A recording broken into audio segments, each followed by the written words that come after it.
এই ভিডিওটি মনোযোগ সহকারে শুনুন, তারপর আপনাদের মতামত কমেন্টে জানাবেন।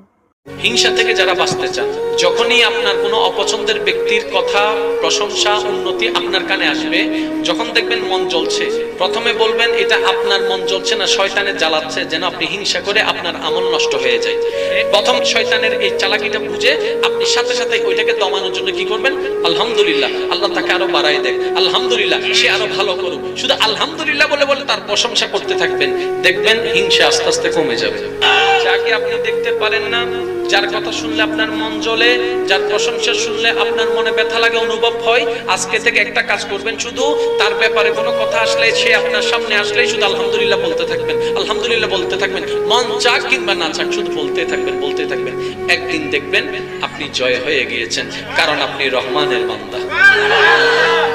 আপনার মতামত, আপনার লাইক, আপনার শেয়ার আমাদের কাছে খুবই গুরুত্বপূর্ণ। তাই সঙ্গে থাকুন, সাথে থাকুন, পাশে থাকুন।